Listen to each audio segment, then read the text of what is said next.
Hello friends, welcome to my channel Aarambh classes. आज के इस वीडियो में हम लोग बीपीएससी टीआरई पॉलिटिकल साइंस के लिए क्लास 6 to 8, 9, 10 और 11, 12 के लिए प्रीवियस ईयर क्वेश्चंस और एनसीईआरटी और एससीईआरटी बेस्ड प्रैक्टिस सेट को सॉल्व करेंगे। इस बुक में कुल 20 चैप्टर से रिलेटेड क्वेश्चंस दिए हुए हैं। इसमें BPSC TRE, DSSB TGT PGT, KVS TGT PGT, NVS TGT PGT, EMRS इन सभी एग्ज़ाम्स में पॉलिटिकल साइंस के जो क्वेश्चंस पूछे गए हैं वो सभी दिए हुए हैं। इस बुक में उन सभी एग्ज़ाम्स के क्वेश्चंस दिए हुए हैं जिसमें एनसीईआरटी से डायरेक्ट क्वेश्चंस पूछे जाते हैं, तो ये आपके लिए बहुत ही यूज़फुल होगा। तो बिना देर किए चलिए आज का ये वीडियो शुरू करते हैं। इसके ऊपर के क्वेश्चंस का डिस्कशन हम लोगों ने इस सीरीज़ के प्रीवियस पार्ट में कर लिया है। आज हम लोग उसके आगे के क्वेश्चंस का डिस्कशन आपके साथ करेंगे। क्वेश्चन नंबर 31 है, नए राज्यों के बनाने के संबंध में संविधान में संशोधन के लिए आवश्यकता होगी। इसका सही आंसर है ऑप्शन ए, साधारण बहुमत की। नए राज्यों के बनाने के संबंध में संविधान संशोधन के लिए साधारण बहुमत की आवश्यकता होती है। साधारण बहुमत सदन में उपस्थित और मतदान करने वाले सदस्यों के 50% से अधिक के बहुमत को संदर्भित करता है। संसद के साधारण बहुमत से होने वाले संशोधन नए राज्यों का प्रवेश या गठन, नए राज्यों का निर्माण और उसके क्षेत्र सीमाओं या संबंधित राज्यों के नामों में परिवर्तन, राज्य विधान परिषद का निर्माण या उसकी समाप्ति, राजभाषा का प्रयोग और नागरिकता की प्राप्ति एवं समाप्ति से संबंधित है। अगला प्रश्न है, निम्नलिखित में से कौन सा राज्य सन 1949 में भारतीय संघ में सम्मिलित हुआ? इसका सही आंसर है ऑप्शन ए, मणिपुर। मणिपुर राज्य अक्टूबर 1949 में भारतीय संघ में सम्मिलित हुआ। आज़ादी के चंद रोज पहले मणिपुर के राजा बोध चंद्र सिंह ने भारत सरकार के साथ भारतीय संघ में अपनी रियासत के विलय के एक सहमति पत्र पर हस्ताक्षर किए थे। इसकी एवज में उन्हें यह आश्वासन दिया गया था कि मणिपुर की आंतरिक स्वायत्तता बरकरार रहेगी। जनमत के दबाव में महाराजा ने 1948 के जून में चुनाव करवाया और इस चुनाव के फलस्वरूप मणिपुर की रियासत में संवैधानिक राजतंत्र कायम हुआ। मणिपुर भारत का पहला भाग है जहां सार्वभौमिक वयस्क मताधिकार के सिद्धांत को अपनाकर चुनाव हुए। अगला प्रश्न है, निम्न में से स्वतंत्र भारत में कौन से राज्य भाषाई आधार पर निर्मित किए गए थे? इसका सही आंसर है ऑप्शन सी, आंध्र प्रदेश और हरियाणा। भाषा के आधार पर निर्मित होने वाले राज्य निम्न है। सर्वप्रथम 1953 में आंध्र प्रदेश भाषा के आधार पर निर्मित होने वाला पहला राज्य था। 1960 में महाराष्ट्र मराठी भाषियों के लिए तथा गुजरात गुजराती भाषियों के लिए बना। 1966 में पंजाब व हरियाणा भाषा के आधार पर अलग राज्य बने। अगला प्रश्न है, सरकार के विभिन्न अंगों में शक्तियों के साझेदारी को कहा जाता है। इसका सही आंसर है ऑप्शन बी, शक्तियों का पृथक्करण। शक्तियों के पृथक्करण के लिए राज्य के भिन्न उत्तरदायित्व वाली कई शाखाओं में विभाजित किया जाता है। प्रत्येक शाखा को अलग अलग तथा स्वतंत्र शक्तियां प्रदान की जाती हैं। प्रायः यह विभाजन कार्यपालिका, विधायिका और न्यायपालिका के रूप में किया जाता है। शक्तियों के पृथक्करण का सिद्धांत फ्रेंच दार्शनिक मॉन्टेस्क्यू ने दिया था। अमेरिका का संविधान पहला ऐसा संविधान था जिसने यह सिद्धांत अपनाया। अगला प्रश्न है, संसदीय शब्दावली एक प्रकार की प्रजातांत्रिक राजव्यवस्था को संदर्भित करता है जिसमें सर्वोच्च शक्ति निहित है। इसका सही आंसर है ऑप्शन बी, संसद में। संसदीय शासन प्रणाली में सर्वोच्च शक्ति संसद में ही निहित होती है। अगला प्रश्न है, निम्नांकित कथनों पर विचार कीजिए और सही उत्तर चुनिए। ए है, अवशिष्ट शक्तियों में वे सभी विषय शामिल हैं जिनका उल्लेख संघ सूची, राज्य सूची तथा समवर्ती सूची तीनों में ही नहीं है। बी है केवल केंद्रीय विधानमंडल को ही इस तरह के विषयों पर विधि निर्माण की शक्ति है। इसका सही आंसर है ऑप्शन ए। और बी दोनों सही है। जिन विषयों का उल्लेख न ही संघ सूची, राज्य सूची और न ही समवर्ती सूची में हो, उस विषय पर कानून बनाने का अधिकार केंद्रीय विधानमंडल के पास है। अवशिष्ट शक्तियों का निर्धारण सर्वोच्च न्यायालय करता है। अगला प्रश्न है, संघ और राज्यों के बीच विधायी शक्तियों के विभाजन में संघ अधिक शक्तिशाली है क्योंकि। इसका सही आंसर है ऑप्शन डी, उपयुक्त में से एक से अधिक। संघ और राज्यों के विधायी शक्तियों का विभाजन 7वीं अनुसूची में 3 प्रकार से किया गया है: संघ सूची, राज्य सूची और समवर्ती सूची। संघ सूची और समवर्ती सूची अवशिष्ट शक्तियां, इस पर कानून संघ ही बनाता है। इसके पास अधिक संख्या में शक्तियां हैं और इसके पास महत्वपूर्ण शक्तियां भी हैं। राज्य सूची पर कानून बनाने का अधिकार राज्य सरकार के पास होता है। ए, बी और सी तीनों ही सही हैं। अगला प्रश्न है, बेल्जियम सरकार के मॉडल से संबंधित निम्नलिखित में से सही विकल्प का चयन कीजिए। पहला है, संविधान में यह प्रावधान है कि सरकार में डच और फ्रेंच भाषी मंत्रियों की संख्या समान रहेगी। दूसरा है, राज्य सरकारें केंद्रीय सरकार के अधीन हैं। तीसरा है, ब्रुसेल्स में अलग सरकार है। इसका सही आंसर है ऑप्शन सी, पहला और तीसरा सही है। बेल्जियम के नेताओं ने श्रीलंका से अलग रास्ता अपनाने का फैसला किया। उन्होंने क्षेत्रीय अंतरों और सांस्कृतिक विविधता को स्वीकार किया। 1970 और 1993 के बीच उन्होंने अपने संविधान में 4 संशोधन किए, जिससे देश में रहने वाले लोगों में वेगानेपन का एहसास न हो। संविधान में इस बात का स्पष्ट प्रावधान है कि केंद्रीय सरकार में डच और फ्रेंच भाषी मंत्रियों की संख्या समान रहेगी। केंद्र सरकार की अनेक शक्तियां देश के 2 इलाकों की क्षेत्रीय सरकारों को सुपुर्द कर दी गई है, यानी राज्य सरकारें केंद्रीय सरकार के अधीन नहीं है। ब्रुसेल्स में अलग सरकार है और इसमें दोनों समुदायों का समान प्रतिनिधित्व है। अगला प्रश्न है, निम्नलिखित कथनों पर विचार कर सही उत्तर का चयन करें। पहला कथन है, संविधान के अनुसार सरकारी कामकाज की भाषा के तौर पर अंग्रेजी का प्रयोग 1965 में बंद हो जाना चाहिए था, पर अनेक गैर हिंदी भाषी प्रदेशों ने मांगा कि अंग्रेजी भाषा का प्रयोग जारी रखा जाए। दूसरा कथन है, कर्नाटक में तो 1965 में अंग्रेजी के प्रयोग की अनिवार्यता को लेकर उग्र विरोध प्रदर्शन हुए थे। कथन 3 है, केंद्र सरकार ने हिंदी के साथ साथ अंग्रेजी की राजकीय कामों में प्रयोग की अनुमति देकर हिंदी अंग्रेजी विवाद को सुलझाया। इसका सही आंसर है ऑप्शन सी, पहला और तीसरा दोनों सही है। संविधान के अनुसार सरकारी कामकाज की भाषा के तौर पर अंग्रेजी का प्रयोग 1965 में बंद हो जाना चाहिए था, पर अनेक गैर हिंदी भाषी प्रदेशों ने मांग की कि अंग्रेजी का प्रयोग जारी रखा जाए। तमिलनाडु में तो इस मांग ने उग्र रूप भी ले लिया। केंद्र सरकार ने हिंदी के साथ साथ अंग्रेजी को राजकीय कामों में प्रयोग की अनुमति देकर इस विवाद को सुलझाया। अगला प्रश्न है, निम्नलिखित में से कौन सा देश एक साथ आने वाले संघ के अंतर्गत आता है? इसका सही आंसर है ऑप्शन बी, स्विट्जरलैंड।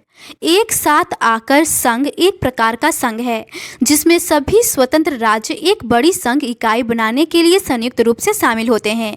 एक साथ आने वाले राष्ट्रों के उदाहरण हैं स्विट्जरलैंड, संयुक्त राज्य अमेरिका और ऑस्ट्रेलिया। अगला प्रश्न है, नीचे दिए गए कथनों को पढ़ें। कथन 1 है, भाषावार राज्य बनाने से देश ज़्यादा एकीकृत और मजबूत होगा। कथन 2 है, भाषावार राज्य बनाने से प्रशासन पहले की अपेक्षा कहीं ज़्यादा असुविधाजनक हो गया है। इसका सही आंसर है ऑप्शन ए। कथन 1 सही है और कथन 2 गलत है। जब एक भाषा के आधार पर राज्यों के गठन की बात उठी तो तो कई राष्ट्रीय नेताओं को डर था कि इससे देश टूट जाएगा। केंद्र सरकार ने इसी के चलते राज्यों का पुनर्गठन कुछ समय के लिए टाल दिया था। पर हमारा अनुभव बताता है कि भाषावार राज्य बनाने से देश ज़्यादा एकीकृत और मजबूत हुआ। इससे प्रशासन की पहले की अपेक्षा कहीं ज़्यादा सुविधाजनक हो गया है। अगला प्रश्न है, कथन ए है, भारत में अनेक राज्य खुद भी अंदरूनी तौर पर विविधताओं से भरे हुए हैं। कथन 2 है, राज्यों के विविध स्वरूप को बनाए रखने के लिए राज्यों के भीतर सत्ता की साझेदारी की आवश्यकता है। कथन 3 है, जब केंद्र सरकार द्वारा राज्य सरकार से शक्तियां लेकर स्थानीय सरकारों को दी जाती है तो इसे सत्ता का विकेंद्रीकरण कहा जाता है। चौथा कथन है, विकेंद्रीकरण के पीछे बुनियादी सोच यह है कि अनेक मुद्दों और समस्याओं का निपटारा स्थानीय स्तर पर ही बढ़िया ढंग से हो सकता है। उपर्युक्त विकल्पों में से सही कथनों का चयन करें। इसका सही आंसर है ऑप्शन बी। ए, बी और डी सही है।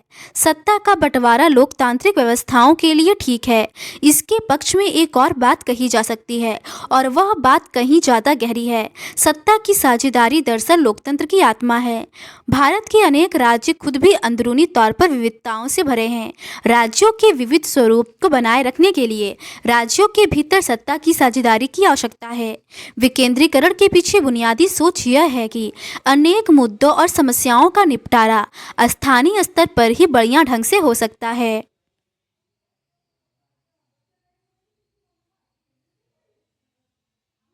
अगला प्रश्न है, नीचे दिए गए कथनों पर विचार करें।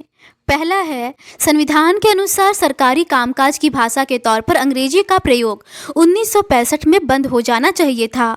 कथन 2 है, केंद्र सरकार के किसी पद का उम्मीदवार अनुसूचित भाषाओं में से किसी भी भाषा में परीक्षा दे सकता है। इसका सही आंसर है ऑप्शन सी। कथन 1 और कथन 2 दोनों सही है। संविधान के अनुसार सरकारी कामकाज की भाषा के तौर पर अंग्रेजी का प्रयोग 1965 में बंद हो जाना चाहिए था, पर अनेक गैर हिंदी भाषी प्रदेशों ने मांग की कि अंग्रेजी का प्रयोग जारी रखा जाए। संविधान में हिंदी के अलावा अन्य 21 भाषाओं को अनुसूचित भाषा का दर्जा दिया गया है। केंद्र सरकार के किसी पद का उम्मीदवार इनमें से किसी भी भाषा में परीक्षा दे सकता है, बशर्ते उम्मीदवार इसको विकल्प के रूप में चुने। अगला प्रश्न है, राज्य सूची में निम्न में से क्या शामिल है? इसका सही आंसर है ऑप्शन सी, भू नीतियाँ। संविधान की 7वीं अनुसूची के अंतर्गत केंद्र सरकार और राज्य सरकार की शक्तियों का विभाजन विषयों के आधार पर किया गया, जिसमें 3 सूचियों में विभाजित किया गया है। पहला है केंद्र सूची, इस पर कानून बनाने का अधिकार केंद्र सरकार को है। वर्तमान में इसमें 100 विषय हैं। दूसरा है राज्य सूची, इस पर कानून बनाने का अधिकार राज्यों के पास है। इसमें वर्तमान में कुल 61 विषय हैं। तीसरा है समवर्ती सूची, इस पर कानून बनाने का अधिकार केंद्र और राज्य दोनों सरकारों को है, परंतु विवाद की दशा में केंद्र का कानून प्रभावी होगा। वर्तमान में इस सूची में 52 विषय हैं। अगला प्रश्न है, केंद्र शासन और राज्य शासन के बीच के सत्ता के बंटवारे को कहते हैं। इसका सही आंसर है ऑप्शन बी, संघवादी वैशिष्ट्य। संगठनात्मक शासन व्यवस्था में सत्ता के 2 अलग अलग केंद्र एवं संरचनाएं होती हैं, जैसे संघ और राज्य सरकार, तथा शक्ति का विभाजन दोनों के मध्य होता है। साथ ही दोनों शक्तियां एक दूसरे से स्वतंत्र होती हैं। संघात्मक व्यवस्था का सर्वोत्तम उदाहरण यूएसए है। अगला प्रश्न है, वर्ष 1990 और उसकी बाद की अवधि भारतीय राजनीति के लिए निम्नलिखित किस कारण से संघीय रूप से महत्वपूर्ण थी?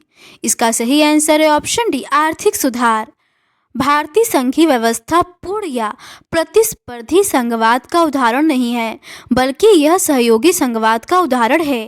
केसी वीयर जैसे विचारक भारतीय संघवाद को क्वासी फेडरल मानते हैं। 1990 के आर्थिक सुधारों के बाद राज्यों की केंद्र पर आर्थिक निर्भरता कम हुई तथा उनके बीच प्रतिस्पर्धी स्वरूप का संबंध ज़्यादा मुखर हुआ, जो संघात्मक व्यवस्था के अधिक अनुकूल है। अगला प्रश्न है, मैं एक मजबूत केंद्र के पक्ष में हूँ, यह शब्द किसने कहे? इसका सही आंसर है option D, B R Ambedkar. मैं एक मजबूत केंद्र के पक्ष में हूँ, ये कथन डॉक्टर बी.आर. अम्बेडकर का है। डॉक्टर अम्बेडकर राज्यों को अधिक शक्ति देने के पक्ष में नहीं थे। अगला प्रश्न है, अंग्रेजों द्वारा किस अधिनियम के तहत संघीय संरचना को पेश किया गया था?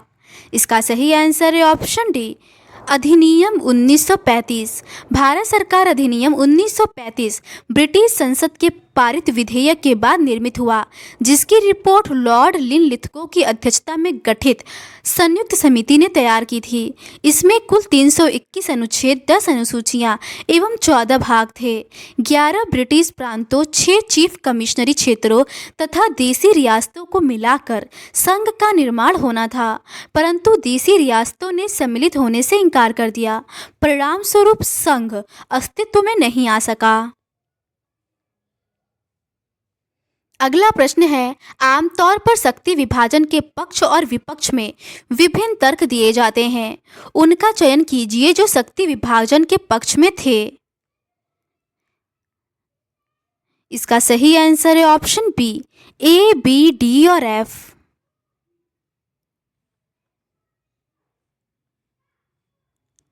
विभिन्न समुदायों के मध्य तनाव कम करना, मध्यस्थता की संभावना को कम करना, विविधता को संरक्षण देना और राष्ट्र की एकता को मजबूत बनाना। राष्ट्र निर्माण एवं शासन संचालन हेतु शक्ति विभाजन अथवा शक्ति विकेंद्रीकरण एक अनिवार्य शर्त बन गई है। शक्ति के विकेंद्रीकरण द्वारा निम्नलिखित उद्देश्यों की पूर्ति होती है: विभिन्न समुदायों के मध्य तनाव कम करना, मध्यस्थता की संभावना को संपर्क द्वारा सीमित करना, एकता में अनेकता अर्थात विविधता को संरक्षण, राष्ट्र की एकता एवं अखंडता को अक्षुण्ण रखना। अगला प्रश्न है, इनमें से कौन सा संघीय व्यवस्था का लक्षण नहीं है? इसका सही आंसर है ऑप्शन सी, संसदीय सर्वोच्चता। संसदीय सर्वोच्चता संघीय व्यवस्था का लक्षण नहीं है। इसकी यह धारणा है कि विधायी निकाय के पास पूर्ण संप्रभुता होती है और वह सभी अन्य सरकारी संस्थानों, जिसमें कार्यपालिका या न्यायिक निकाय समावेशित है, से सर्वोच्च होता है। अगला प्रश्न है, निम्नलिखित में से उस देश को पहचानिए जो परिसंघ के लिए एक साथ हुए। इसका सही आंसर है ऑप्शन सी, यूएसए। संघात्मक व्यवस्था संवैधानिक दृष्टिकोण से शासन का वह रूप है जिसमें अनेक स्वतंत्र राज्य अपने सामान्य उद्देश्यों की पूर्ति के लिए संघ का निर्माण करते हैं। यह निर्माण 3 तरीकों से होता है: सम्मिलन द्वारा, जैसे अमेरिका ऑस्ट्रेलिया; पृथक्करण द्वारा, जैसे कनाडा ब्राजील; सम्मिलन एवं पृथक्करण दोनों द्वारा, जैसे भारत सोवियत संघ। 1776 के महाद्वीपीय कांग्रेस एवं 1787 में फिलाडेल्फिया सम्मेलन के उपरांत यूएसए इसका प्रथम सर्वोत्तम उदाहरण है। अगला प्रश्न है, भारत के संविधान में शक्ति विभाजन के अनुसार कानून की अवशिष्ट शक्तियां निम्नलिखित में से किसमें निहित है? इसका सही आंसर है ऑप्शन ए, संघ में। भारतीय संविधान में संघ एवं राज्य की शक्तियों के बारे में व्यवस्था अनुच्छेद 246 में है, जिसका व्यवस्थित वर्णन 7वीं अनुसूची में है। इसमें शक्तियों का बंटवारा 3 सूचियों, संघ सूची, राज्य सूची तथा समवर्ती सूची में किया गया है। इसमें से ऐसे विषय जिनका वर्णन किसी भी सूची में नहीं है, वे केंद्र के अधीन माने जाएंगे। अगला प्रश्न है, डैश भारत में संघीय प्रणाली के सहमति से काम करने के लिए अंतर्राज्यीय और संघ राज्यीय संबंधों के समन्वय में मदद करता है। इसका सही आंसर है ऑप्शन सी, अंतर्राज्यीय परिषद। यदि राज्यों के बीच आपस में कोई विवाद होता है अथवा संघ तथा राज्यों के मध्य कोई विवाद उत्पन्न होता है, तो उनमें समन्वय स्थापित करने के लिए अनुच्छेद 263 के तहत तो राष्ट्रपति अंतर्राज्यीय परिषद का गठन कर सकता है। अगला प्रश्न है, निम्नलिखित में से कौन सी भारतीय संघवाद की विशेषता नहीं है? इसका सही आंसर है ऑप्शन बी, सभी निर्णयों के लेने पर व्यक्तिगत नियंत्रण। लिखित संविधान, स्वतंत्र न्यायपालिका, गणतंत्रात्मक शासन, इकहरी नागरिक एकता, पंथ निरपेक्षता आदि भारतीय संघवाद के मूल तत्व है। निर्णयों पर व्यक्तिगत नियंत्रण भारतीय संघवाद की विशेषता नहीं है। अगला प्रश्न है, भारतीय संविधान के अनुसार निम्नलिखित में से कौन सा कथन भारत में संघ राज्य संबंधों के बारे में सही है? पहला है, संघ के पास बाहरी आक्रमण से राज्यों की रक्षा करने की शक्ति है। दूसरा है, संघ के पास राज्यों को आंतरिक अशांति से बचाने की शक्ति है। इसका सही आंसर है ऑप्शन बी, पहला और दूसरा दोनों सही है। भारतीय संविधान का अनुच्छेद 355 उस प्रावधान को संदर्भित करता है जिसमें कहा गया है कि संघ का यह कर्तव्य होगा कि वह बाहरी आक्रमण और आंतरिक अशांति से प्रत्येक राज्य की रक्षा करे, साथ ही इस बात को भी सुनिश्चित करे कि प्रत्येक राज्य की सरकार संविधान के प्रावधानों के अनुसार कार्य करे। अनुच्छेद 355 आपातकालीन प्रावधानों का हिस्सा है जो संविधान के भाग 18 में शामिल अनुच्छेद 352 से अनुच्छेद 360 तक में निहित है। अगला प्रश्न है, भारतीय संघवाद की विशेषताएं हैं। इसका सही आंसर है ऑप्शन सी, एकात्मकता। एकात्मकता भारतीय संविधान की प्रमुख विशेषताओं में से एक है।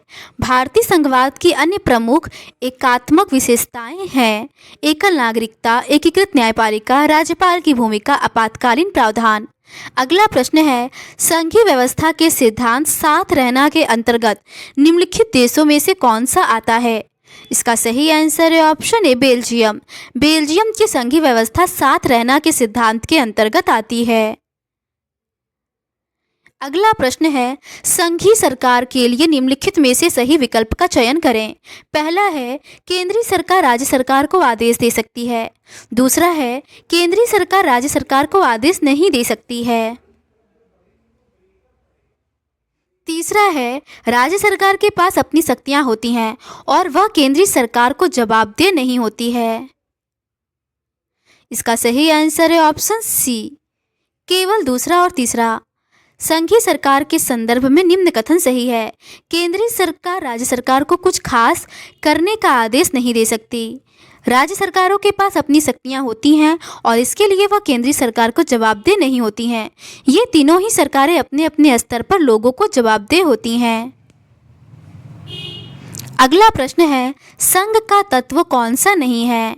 इसका सही आंसर है ऑप्शन सी, इकहरी नागरिकता। इकहरी नागरिकता संघ का तत्व नहीं है। संघीय व्यवस्था के प्रमुख लक्षण हैं लिखित संविधान, द्विसदनी पद्धति, केंद्र और राज्यों में शक्तियों का वितरण, न्यायपालिका की सर्वोच्चता और स्वतंत्रता, सर्वोच्च संविधान। अगला प्रश्न है, भारतीय संघ की किस से निकट से समानता है? इसका सही आंसर है ऑप्शन डी, कनाडा। भारतीय संघ की कनाडा से समानता है। कनाडा का अनुसरण करते हुए संघ के लिए यूनियन शब्द का प्रयोग किया गया है। कनाडा के तर्ज पर ही अवशिष्ट शक्तियां संघ को प्रदान की गई है। राज्यपाल का पद व उच्चतम न्यायालय में तदर्थ न्यायाधीशों की नियुक्ति का प्रावधान भी कनाडा के तर्ज पर हुआ है। तो आज के इस वीडियो में बस इतना ही। बाकी के रिमेनिंग क्वेश्चंस का डिस्कशन हम लोग इस सीरीज़ के नेक्स्ट पार्ट में करेंगे। अगर आपको ये सीरीज़ पसंद आती है तो please do subscribe to my channel and like this video. Thank you.